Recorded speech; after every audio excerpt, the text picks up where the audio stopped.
Salam alaikum, on se retrouve pour un gâteau au chocolat irrésistible.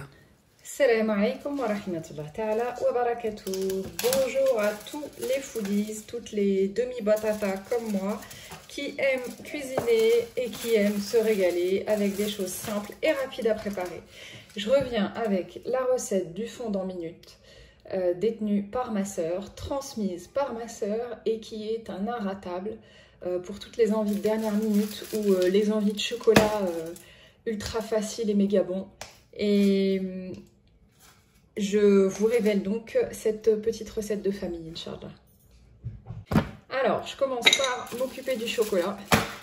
Donc, moi, je double les quantités. Là, je vais faire pour... nous sommes 6, hein, donc je vais faire pour 6 personnes. Mais vous pouvez largement faire la moitié de ce que je vais faire là de suite. J'ai intitulé ça le fondant minute. Vous allez retrouver la recette en story ancrée sur mon Insta. Si vous ne connaissez pas mon Insta, il est en com.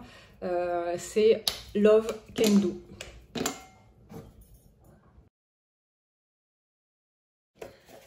Voilà, j'ai décortiqué mes 2 tablettes de chocolat. Je viens ajouter mon beurre et je vais mettre ça à fondre au micro-ondes tranquillement. Donc pour fondre votre chocolat au micro-ondes sans le brûler, vous procédez par étapes. C'est-à-dire que vous allez mettre à chauffer 30 secondes par 30 secondes et venir mélanger au fur et à mesure des 30 secondes qui seront passées. Voilà, ça vous permet de ne pas cramer votre chocolat, ce qui serait plutôt dommage.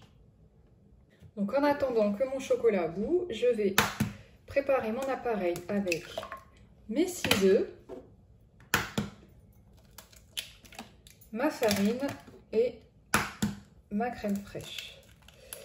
Le chocolat, normalement, est fondu, mais il faut le laisser un petit peu redescendre en température pour ne pas cuire les œufs que vous allez rajouter à l'intérieur et auquel cas, votre gâteau serait grumeleux et serait raté. D'accord? Donc là, j'ai mes 6 œufs.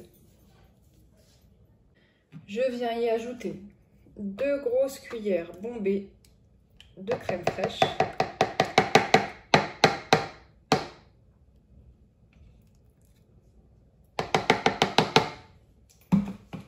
Et je viens y ajouter 4 cuillères à soupe bombées de farine.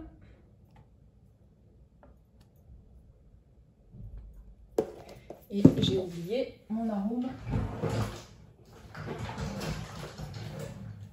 Un petit peu d'arôme vanille. En gros, c'est une petite cuillère, une petite cuillère à soupe. Voilà. Et donc, je vais venir mélanger.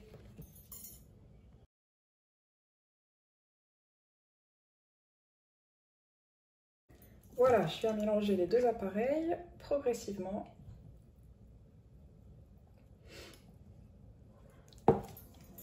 Je vais avoir normalement quelque chose de très liquide, hein, c'est tout à fait normal. Ce que vous pouvez faire et ce que moi je vais faire là avant de le manger, c'est que là je l'ai préparé, il est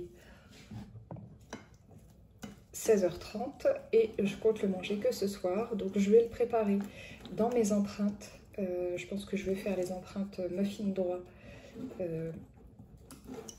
pour ce soir et je vais conserver la pâte au frigo. Ça c'est tout à fait faisable, vous pouvez tout à fait anticiper votre préparation et ensuite vous n'aurez plus qu'à les enfourner. C'est 12 minutes à 170 degrés pour un grand gâteau. Et pour les petits gâteaux, c'est un tout petit peu moins, donc il faut surveiller la cuisson au fur et à mesure.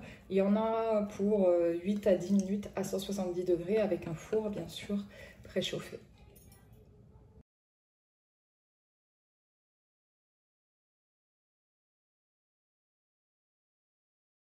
Voilà le résultat obtenu après une cuisson de 12 minutes à 170 degrés. J'espère que ça vous plaira. N'oubliez pas de liker et de vous abonner.